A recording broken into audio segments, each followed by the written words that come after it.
Great. Hello. Hello, Mara. Good afternoon. Good afternoon. So we should just start if you're okay with it. I'm Yeah. ready. Yes. So first and foremost, hi everyone. Thank you for tuning in. And this is our second iteration of the live fundraiser that we're doing, featuring our Chief Executive Officer today. We'll be answering questions. So please feel free to send your questions over in the comments. Each question gets us a 300 rupee, $23 donation from our sponsors. And all proceeds will be going to the Aldabra Eco School trip that was missed last. So please do send questions in the comments. I'll take note and we'll answer them throughout. We do have some questions from the last live that we didn't get to. So we'll answer those first. Give you guys think about your questions and write them out. So yeah, firstly, thank our sponsors who without we wouldn't be able to do this. So thank you to MCB, Pilot, H Savvy Insurance, SACOS, and Space 95. And I'll hand over to CEO to introduce herself. Thank you, Mara. Good afternoon, everyone. And as Mara already mentioned, a big thank you to all our sponsors who, without them, we wouldn't be able to have the questions and answer sessions this afternoon. So thank you very much. And I'm looking forward to what is going to come my way now. Yeah, ready? Mm-hmm. Okay, yeah, so it's 6 now, so it's pretty on time. So first question was from Tigger Rin from last time. Are there any ongoing projects regarding seagrass or mangrove? Since last time there were a few questions about coral reefs and they were talking about them connected systems. So okay, thank you for the question. So in regards to seagrass and mangroves, we have in fact right now a PhD student who is a Seychelles, based in Zurich, and she is studying the mangroves of Aldabra. And it was only a few weeks ago that she published a paper which was telling us about the changes of the mangrove extent.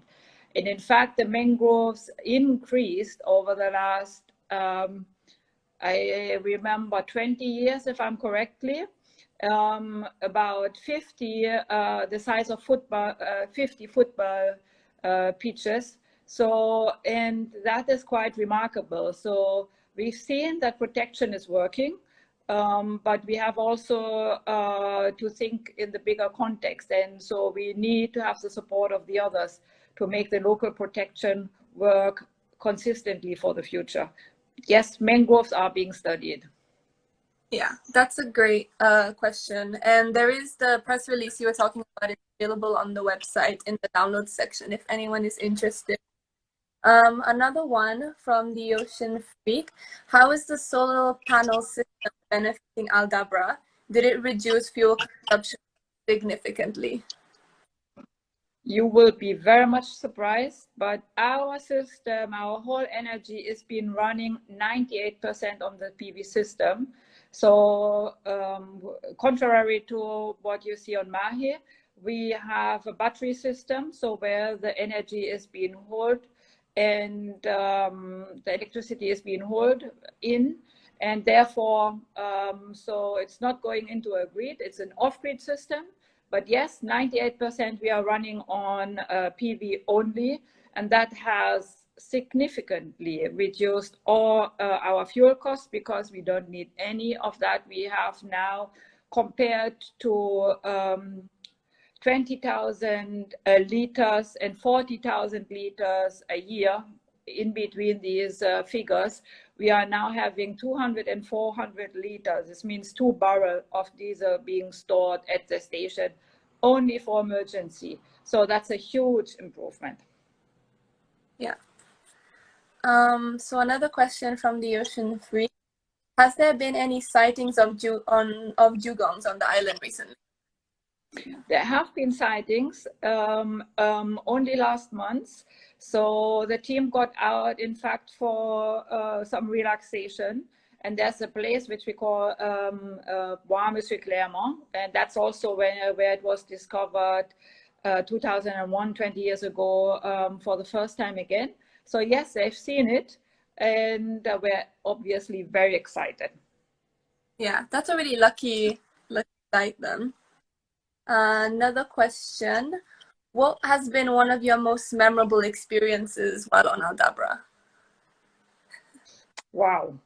I think the most memorable, there are obviously many, but I think the one where I felt most of an achievement was really the night when we turned completely to a PV system. So when we really managed to take off our generators, and there was silence on the island, which in the past would mean there's something horribly wrong. Because the generators are not going. So I think that was really, really a significant milestone, which I was extremely excited to be part of. So yeah, I would say that is really the big one. Yeah.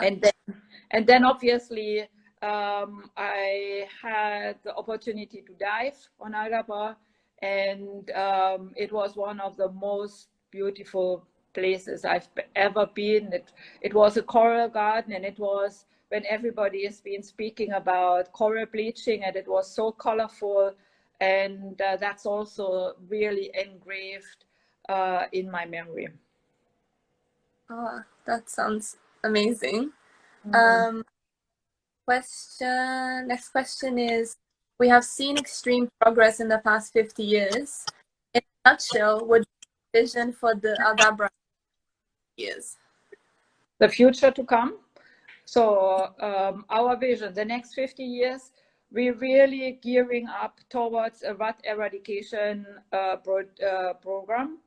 Personally, I never believed I would get involved with rat eradication, and I would not have ever thought that that would be on top of it on Aldabra because of the mangroves. So as you know, mangroves with changing tide, that's the best places for rats to hide. So it's the most difficult habitat to eradicate rats. And also, I think we all think of Aldabra being the most pristine place. So what else can you do to get to make it better? And that's in fact what we can do. We do have rats. I don't have to tell anyone in Seychelles about what rats are up to.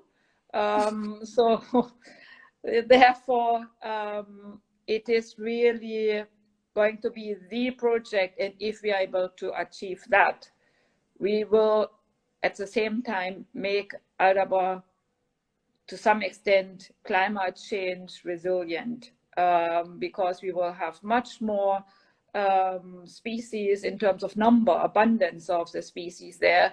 And so whatever, and with whatever climate change is going to hit us, we will be much better prepared. So the key is rat eradication, and I really hope that we are able to do that before the next 10 years. Yeah, that's a very that's a big project, I think, compared to the other that have happened in the next question is, do you have invasive species on Aldabra? Kind of links back. How does the team handle this, and how do they prevent the introduction of new ones?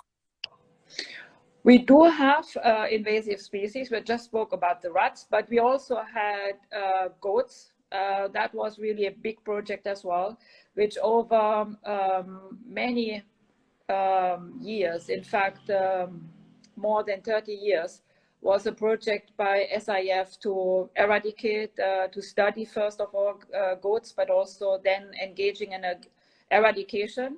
We had the final phase in 2007, 2008, which we then finished. In 2012, we could declare the goats being eradicated. We also had sisal. We had, unfortunately, the bird I think everybody really loves on Mahe, the Madagascar 4D, arriving on Assumption.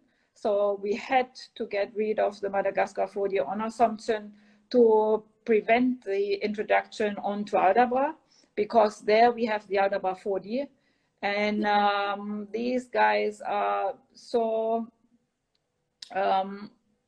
nice to each other that we probably would have outbred our Aldabra 4D. So we had, unfortunately, to protect the Aldabra 4D to get rid of the Madagascar 4D, as well as to get rid of the red-whiskered bulbul. So these are the eradications we've undertaken.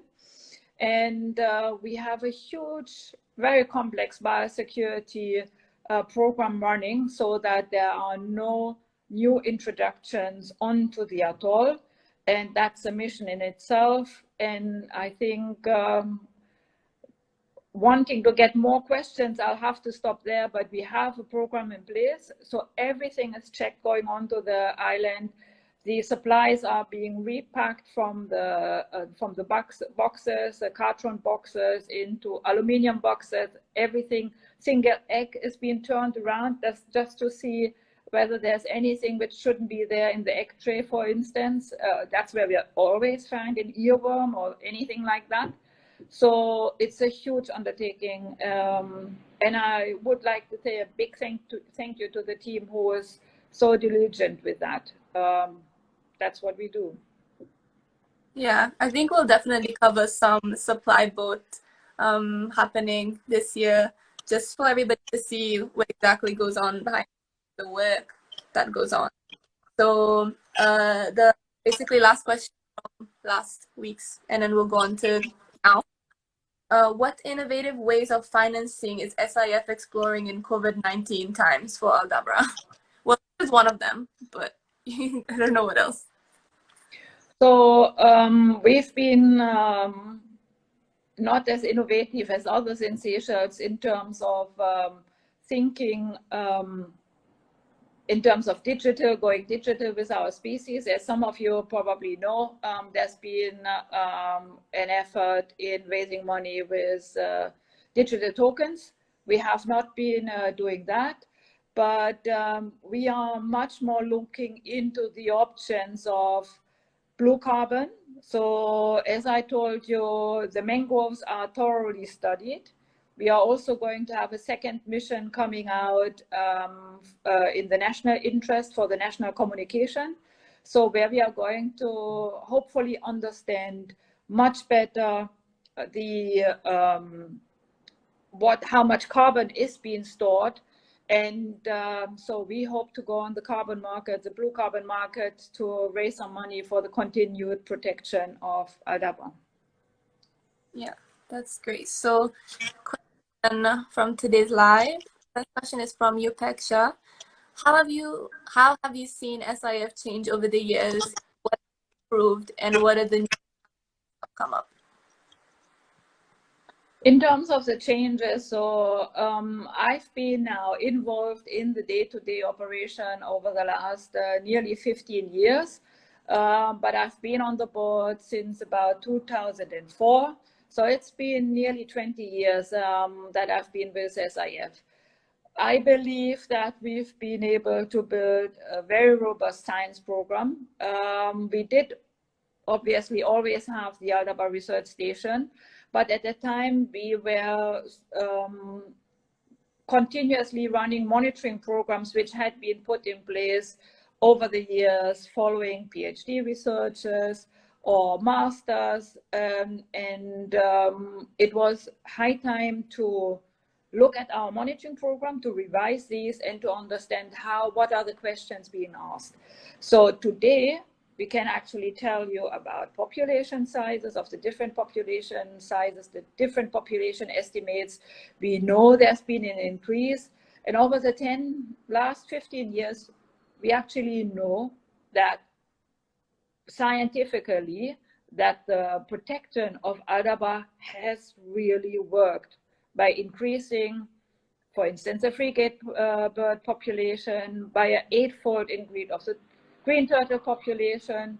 So there has been many things really going the right way. and I think that's a remarkable achievement.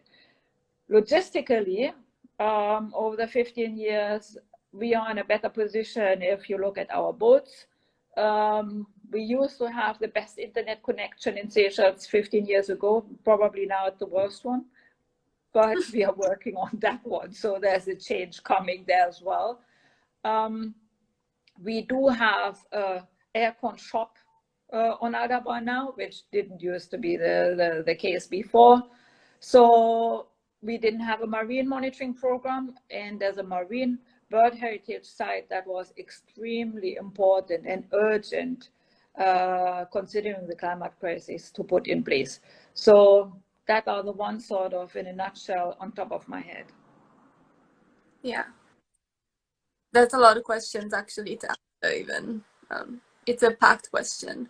So question from Alvania, what is your favorite Aldabra animal? My favorite animal. So I'll just have to say the tortoise, obviously. There is no other answer for that.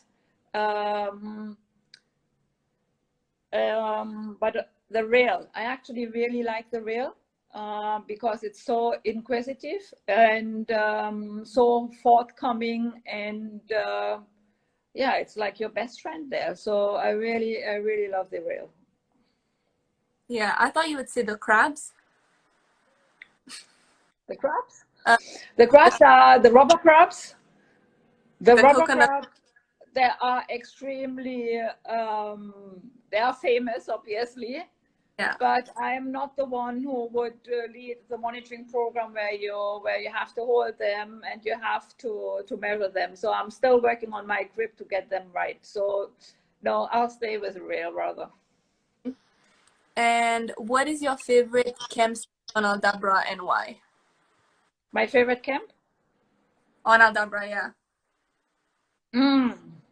Difficult question because I think there are two answers. So it can only be St. Cars or Middle Camp, and the people who know Aldabra understand that answer. So Middle Camp is a very scenic camp, I would say, and it's also extremely comfortable. And St. Cars is out of this world. I mean, St. Cars is really like, to some extent, a lunar landscape with a tortoise turf, and you really feel in a different way that you are in a place which is so unique, and you wouldn't expect to be at any other location on Earth. So yeah, it's difficult to decide between the two of them, I have to say. Yeah. Question. Next one is, what's the biggest difference between your first visit and last visit to Aldabra? What is sorry, I couldn't understand it. The biggest difference between your first and last visit to Aldabra? My first visit was actually with the scientist who has been extremely crucial in pursuing the protection of Aldabra. So that was Professor David Stoddard, and that was just a remarkable personality to be there with. So that was in itself like an experience. So experiencing the place, but also getting to know the person who's been dedicating his life to protect the place. So, and the last visit was in fact with the delegation led by the new patron. And I think the biggest difference is that I then experienced most nationalities being in one place, because we had the diplomatic corps there. So that was a difference in terms of the people I experienced the place at the time. Yes. So a question from Leroy. Is SIF involved in the study to assess carbon storage in seagrass meadows in? We have been able to map our seagrasses, and we did so since over 10 years ago. So we know where our seagrasses are, but we have not really understood yet whether there have been changes again. So we would need to do that as well. And in terms of the blue carbon storage, that's hopefully something which at one point in time we can take up with the national communication as well. So we are not now doing that, but I hope we can do that fairly soon. Yeah. Question. What keeps you motivated in what can be described as a challenging role? What gives, my motivation is really the place itself, and an incredible team I'm working with.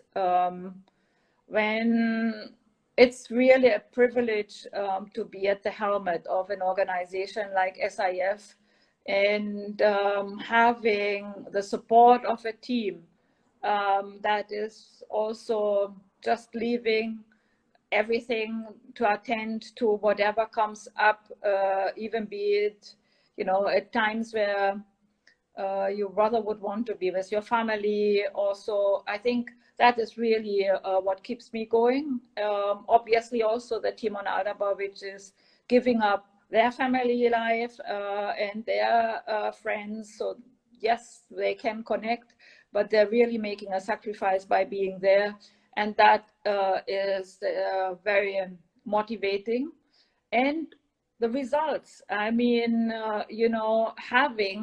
being with you this evening and being live on Instagram, I would have not thought so that I would do that only maybe 3 months before that. So, being innovative, having a team, having the change I see in SIF is really like an engine to keep going, because you see the results so quickly, and that's the beauty of it.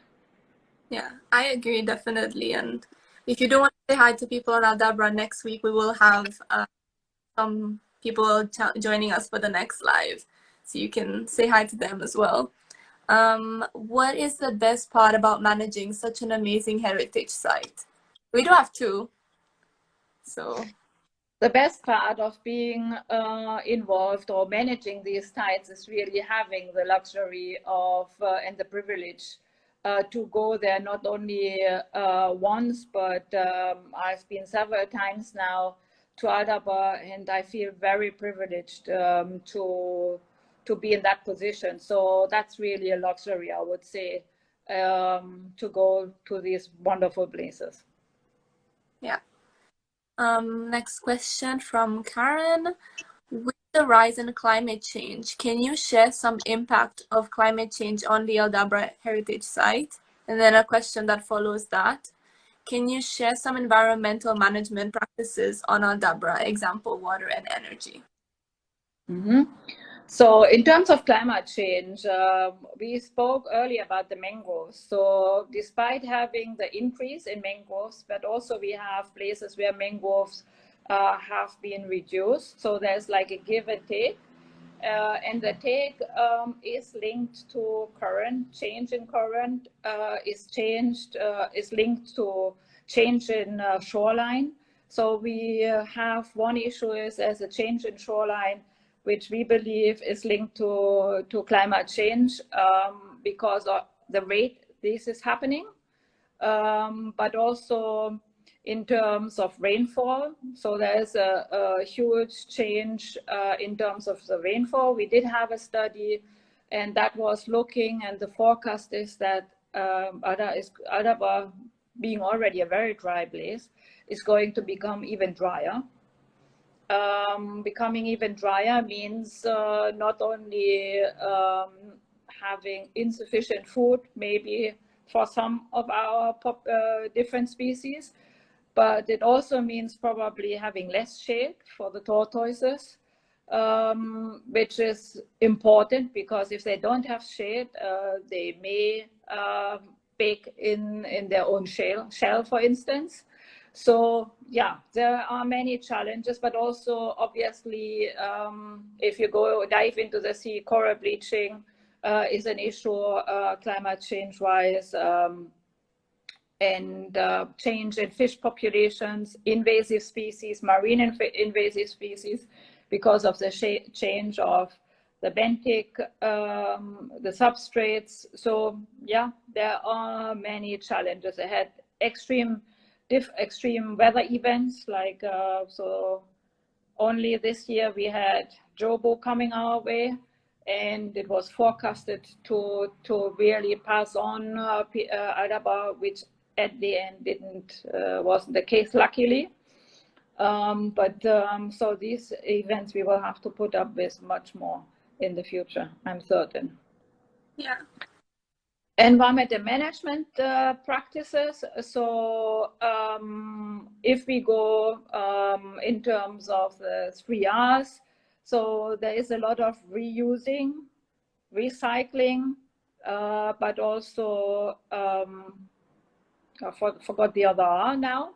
But yeah, so we do waste treatment. So we separate waste, and that is already one practice. We also do composting. We are working to have our own vegetable, our own garden, which not all the time is an option, but we work to extend the time where we can have the garden running with rainwater available, rainwater harvesting. So all our buildings are equipped with rainwater harvesting, apart from a few. But so electricity. So obviously we changed. That's a really interesting one, because before getting ready with our PV system, we did an energy audit, and looking at what is using most of the electricity, we were able to identify electrical efficient appliances, and we changed over, which as a result saved us 50% of the electricity, and the whole design of the PV system and the investment costs were much more affordable because of this changeover in electricity efficient appliances. So these are sort of on top of my head quickly. Yeah, that's a great financial tip as well if everybody wants to just change all their appliances to save money on electricity. So question from Lindy. Who is Dr. David Stoddart, and why is he important for Aldabra? What are his present interests in SIF's programs? Okay, in fact, it's Professor David Stoddart, and he is a British expert geographer who was extremely interested in atolls. So when in the 60s, discussions were put on the table for a military base being built in the Indian Ocean, Western Indian Ocean, Aldabra came up as a possible location.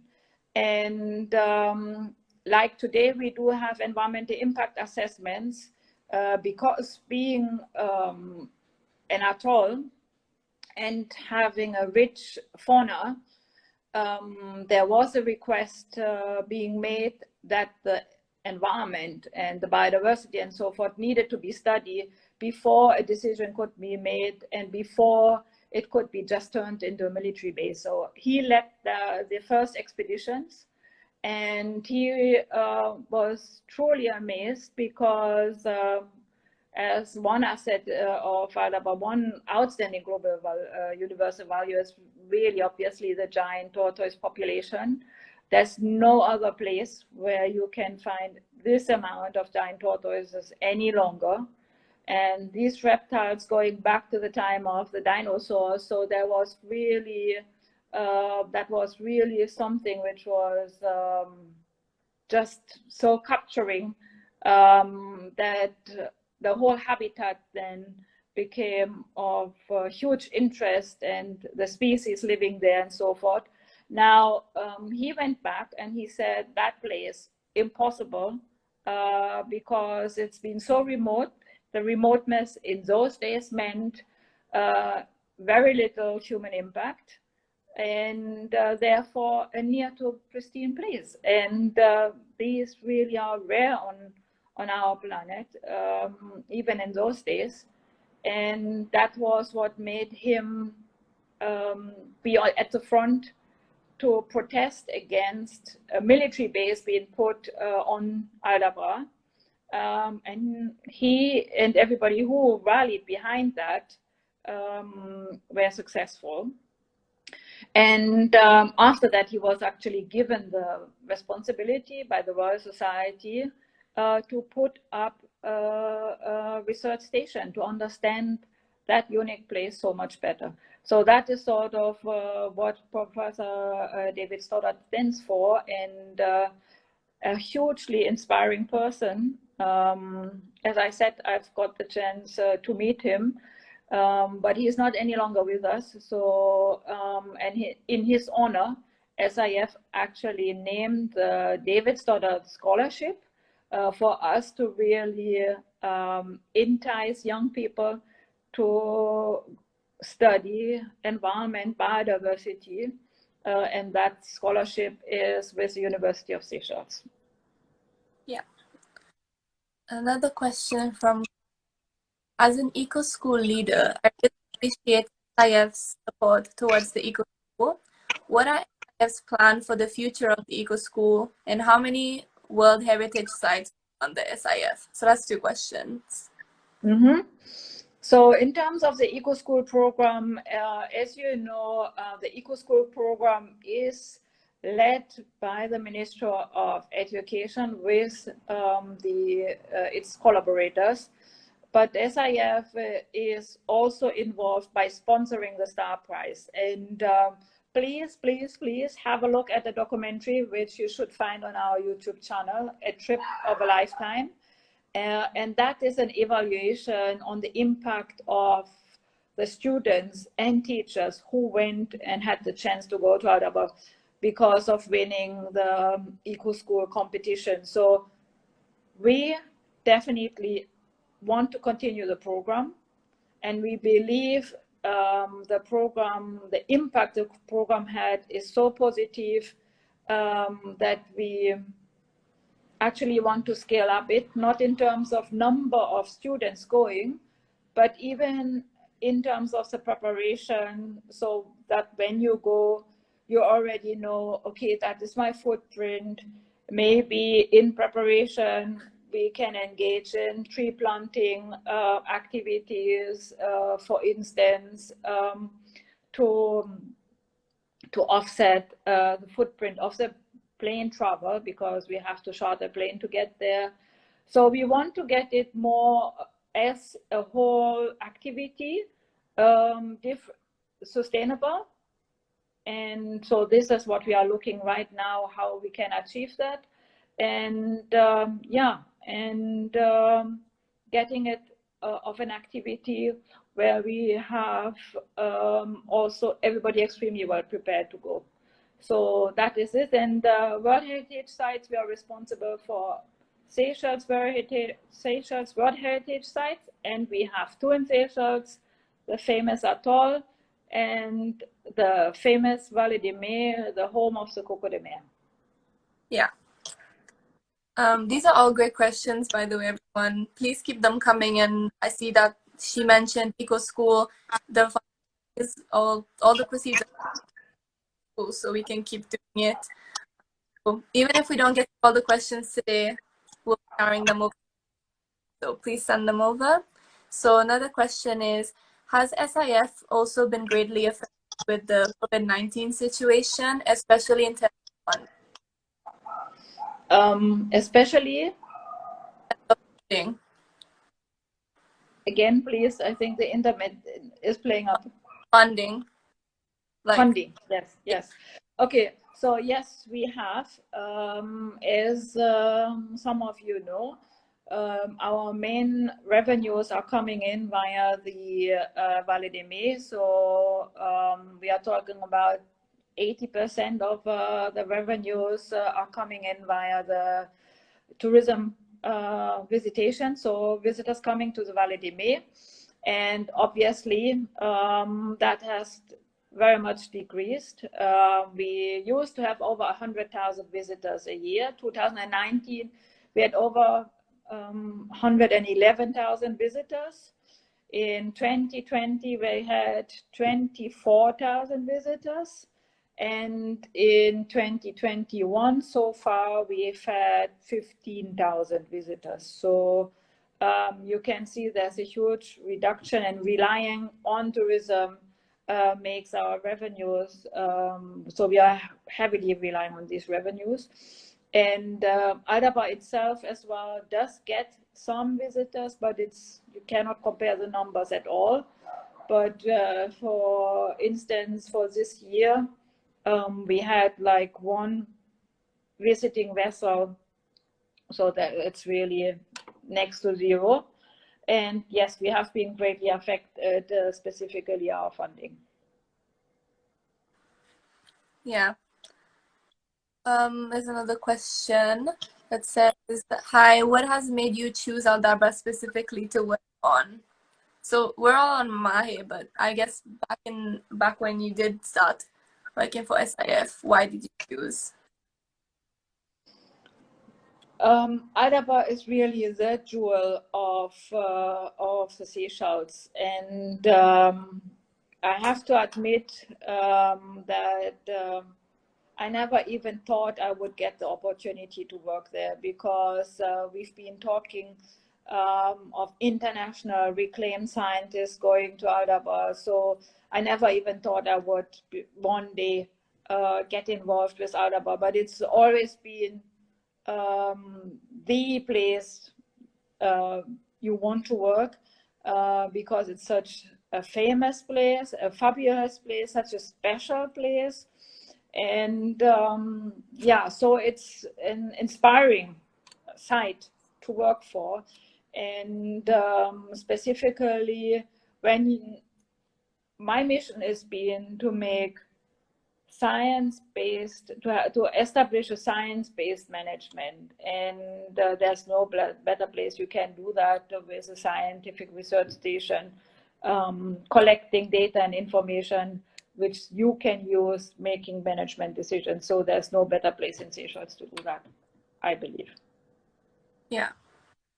Another question, what might be the impact of sea level rise on Aldabra, and what can protect the atoll?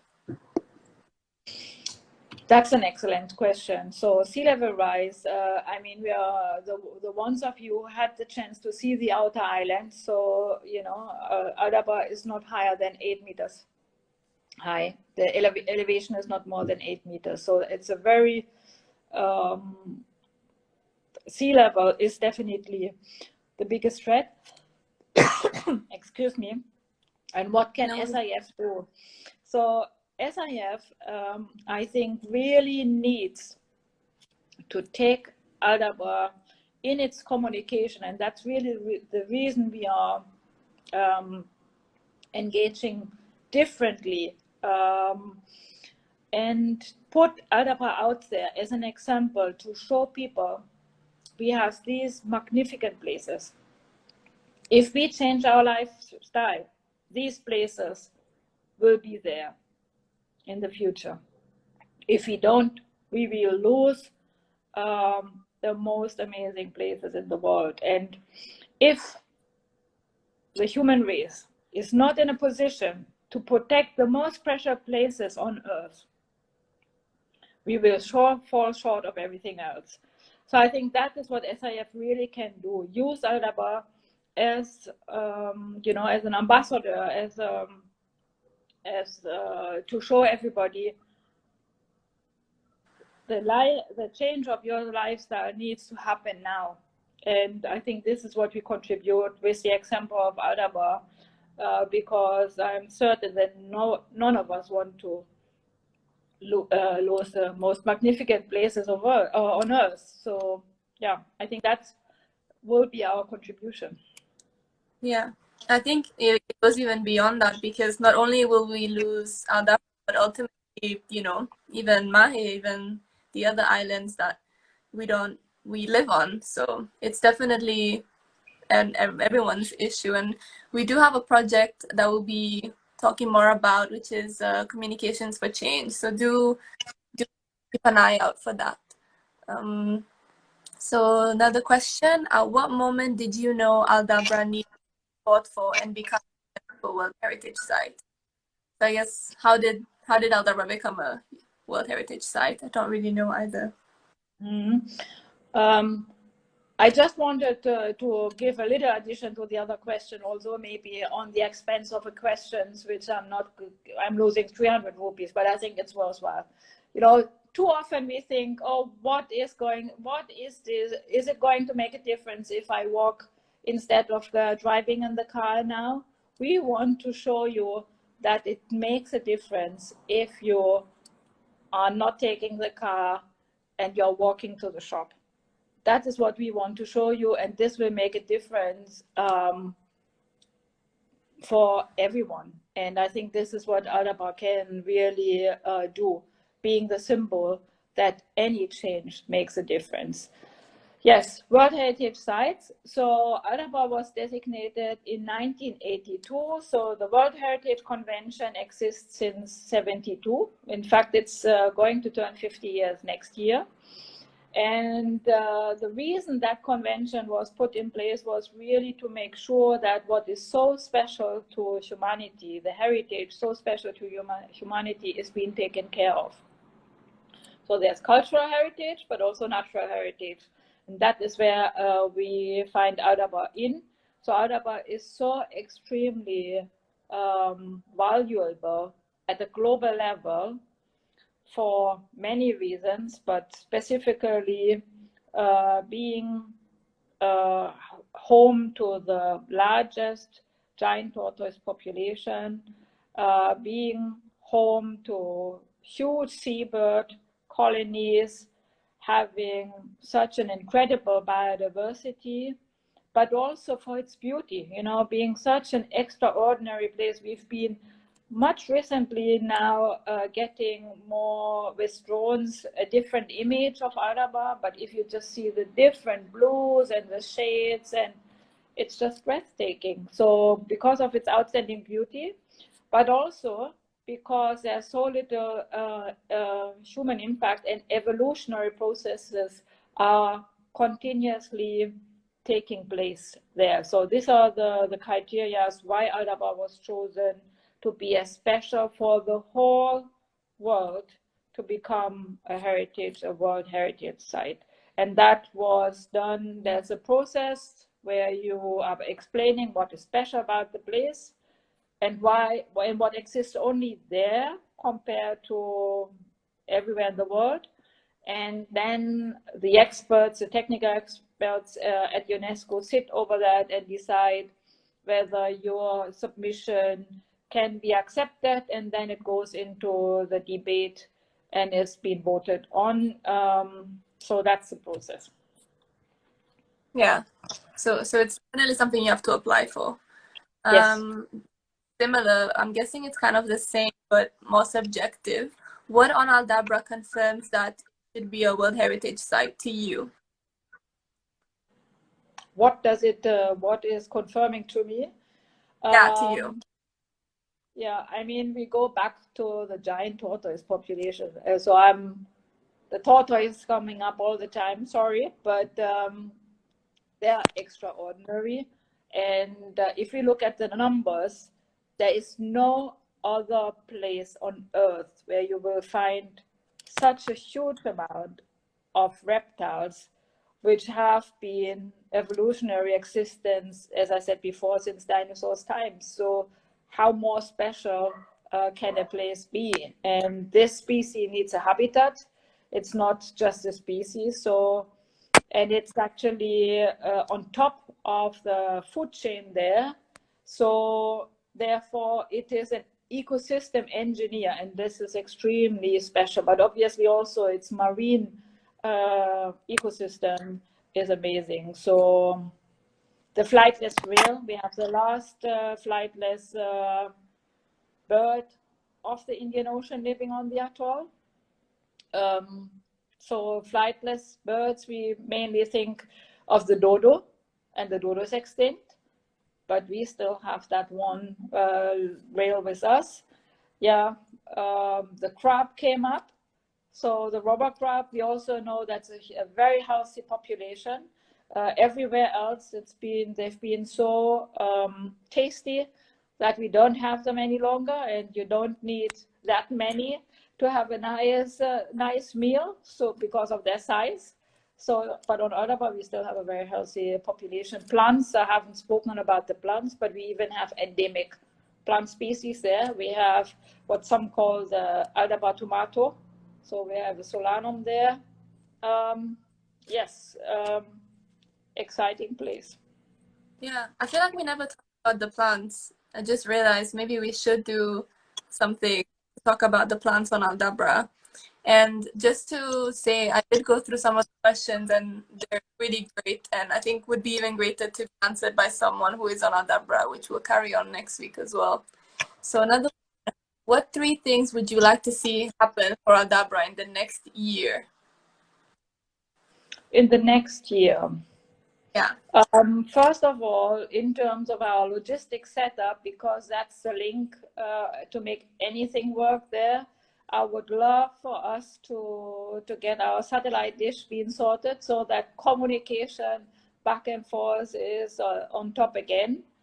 We don't have to be the best internet, we don't have to have the best internet services in Seychelles there, but if we have just, good services, that is what we really need.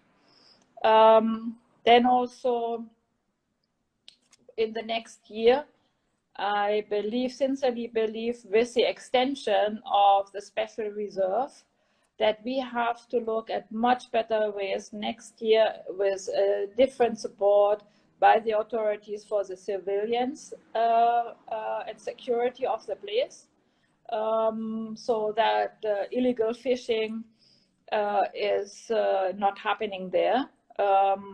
In the atoll,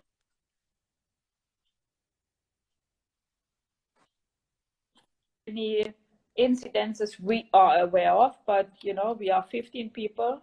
The lagoon would fit Mahi inside, so we are not everywhere. We don't know. And I would like technology to advance the use of technology, for instance, usage of drone, for us to be able to understand also. So, for instance, the dugongs came up. How many dugongs we find in the lagoon? Are they outside the lagoon? Are there more inside the lagoon? So this is something technology. So making use of technology differently for biodiversity monitoring, but also surveillance as well. So having the drones and being in a better position to understand what is happening around us. Yeah. So another question, how did Paswao get its name?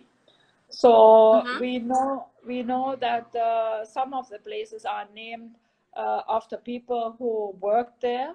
So Paswao is being named after, I would assume, a Mimsie Waro and not a Madame Waro.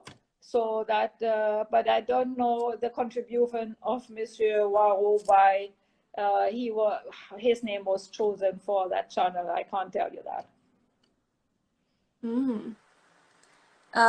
What are a few names of some of the islands inside the Aldabra Lagoon?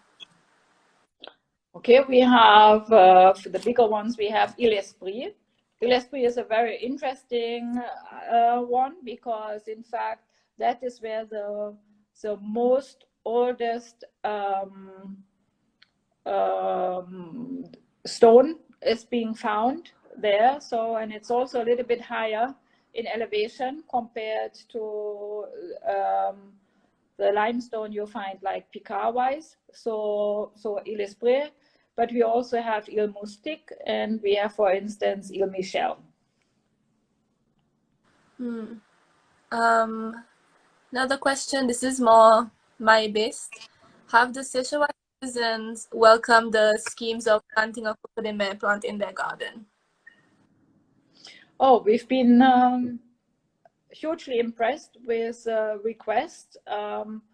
Obviously, seashore who have a garden are an advantage, so not everybody is able to join that, and you have to have a certain size because the coco de mer being such a huge plant. But we are just around the 500 nuts which we've been requested for planting, and we've been going strong with the planting scheme, not finished yet, still going with the planting. So I think that's a good scheme. You know, when I started to work with the Ministry of Environment, the first thing I did, there was actually, or got was made responsible for, was to do a coco de mer survey on Mahi, and that was 1995, 96. Went in all the corners from Bel Air down to Takamaka to Monsieur Mondon, and we counted 124 coco de mer trees on Mahi. So now having an additional 400, I think we're really, really happy with the result and the response by Sichuan. Yeah. And then before we mention the Professor Stoddard Scholarship, someone asked who are some of the alumni of that scholarship, and I guess maybe it's worth mentioning what they do now. Okay, so our very first one, in fact, is Annabelle Constance, and she joined us as an assistant project officer.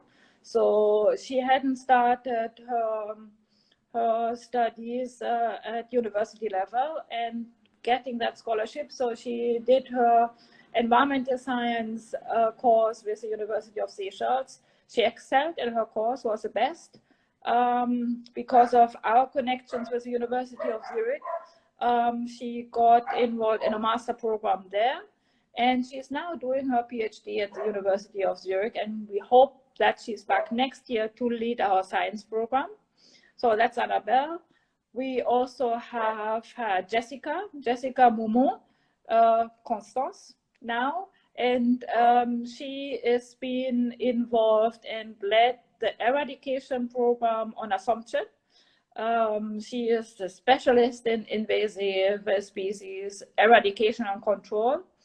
After her university studies at the university, she came back like 3 years ago, and she's led the final phase of the ringneck eradication successfully. And right now she has been the leader for the control of Fumi Maldives, or YCA, the Yellow Crazian project in the Vallée des Mets. She's going to be our next Vallée des Mets scientific coordinator. We have Ella, Nancy, and we have also Shannon, and both are still doing her studies, and yeah, so we hope to have them back next year. These are our alumni, yes. Oh, sorry, I was just screenshotting some of the questions below. So another one, what are some plans that SIF have in place for the future in order to help out that project? So SIF as an organization is hugely aware that you cannot be a lone soldier in a battle. So I think one of the major strategies is really collaboration and allies in whatever way this is going, be it at scientific level to start with. So to really enlarge and to have a successful science program, you have to have very good collaborations in the world of science. But you also have to collaborate, obviously, in terms of the logistics. So you have to work with your partners to get your logistics well. Communication, we are working on a network with communication. Hopefully, some of you will have followed our Explore from the Seeds of Your Pants program. So that's something which we do with collaborations, and by doing that, specifically now when having to deal with a situation like COVID, we have been able to reach still in one session something like 2,000 plus students. in 1 hour. So I think it's really, today's world is not any longer about being the best, but being able to connect and together make the difference needed for the place like Alderbrough. Yeah. So there's another question that says, what do you envision for the next 50 years for Alderbrough? We've answered that already, but this Yes. live will be up on the Instagram. So if you just go back and watch that bit later. Another one. Rat eradication. Yeah, the word, and it's met rat eradication. That's where you have to listen to. Yeah. So question from Marita Mary. Hi, what are some tips you can give the general public how to live a more eco-friendly and sustainable lifestyle? Number one is actually to being aware that you're using resources. So whatever we do, we are using resources, and it's like resources, natural resources is like your what you have in the bank. So you can only use what you have, and you have to be really conscious what you do, how you do it, and when you do it. All of that will make a big difference. So in simple steps, you can tonight decide whether you need the light in all the rooms on, or whether you can have it on just in the room where you're sitting in, because it makes a difference. You also can make a difference by, after finishing dinner, whether you are going to cool your whatever is left over, your leftovers down before you put it in the fridge. If they are hot in the fridge, you will need much more energy for the food to be preserved. So, but also in terms of yourself tomorrow, going to work, you go by car and you go to the next meeting, for where the meeting is, do you really have to take the car, or can you walk the distance? Or taking the bus, do you have to take 2 buses? Can you take 1 bus? Yeah, so everything we do, we have a choice, and let's recognize we have a choice and think about the choices. That's what is my advice about living a much more eco-friendly life. Yeah, those are great points. I think also reducing single-use plastic. We do have new bottles out for the Alderbrough research anniversary. So if you want to get your reusable bottle, also helping out SIF, you can do so. So I think that'll probably be our last question, mostly so we can wrap up. Thank everyone. Are there still any greater flamingos on Alderbrough today? Which is actually my favorite on Alderbrough. There are, and they actually only recently had really a huge flock sighting where everybody got extremely excited, and you get jealous when you just see the pictures. So yes, they are, and they are still breeding there as well. Yeah, that's great. Oh wait, that was a quick one, so I feel like we could squeeze in another question.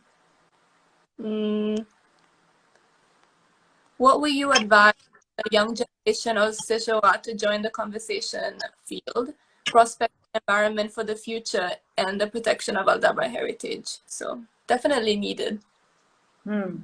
I would advise that we all are in an extremely beautiful. We are all living in an extremely beautiful place in Seychelles. We have visitors coming from wherever to see that from all over the world. So what I would advise is, number one, to appreciate where we are living, and therefore also see that what we just said, our choices, be conscious about our choices, what we do. And in terms of joining, if you are still at the school age, please join the eco school, the clubs which are on Prale. We have the Friends of Valley de Mai club. So join these if you're not in a club, an environmental club, because you have so many other interests as well, and you are maybe in a ballet or in a singing. maybe you could still suggest to your peers to have an outing in to go to the Vallée des Mai, to go to those places which are exceptional, and harbor and treasure them. I think because everything what you are connected to, or everything what you are attached to, what you admire, you will protect. So my advice is appreciate where you are living, explore it, and protect it. Yeah, that was, yeah, I agree as well. And yeah, I think that's all the time we have for questions. But just want to say that we did answer 35 questions. So you did beat Jeremy from last time. Oh, Here. I'm getting hot too. Yeah, but thank you to everyone who sent their questions, and we're sorry if we didn't get to it exactly. But yeah, again, sorry about that. We will answer them in the next one. So even if you want to send some questions via comments in our messages, I'll pick those up if you contact the next live. That's also an option. So I'll leave to you, CEO, to wrap up and say thank you to everyone and the sponsors. Thank you very much once more to all the sponsors. Mara listed all of you before, and without you, it would not have been possible. The last question was about young people, but I really believe that whether you are young, whether you are at the beginning, a young professional at the beginning of your professional career, whether you're middle-aged or even as a senior citizen, there's always still something to explore in Seychelles, in Seychelles nature, in the World Heritage Site, specifically in the Vallée des Mai. Please come, please do so, and stay tuned in whatever way is the easiest for you. It doesn't need to be Instagram.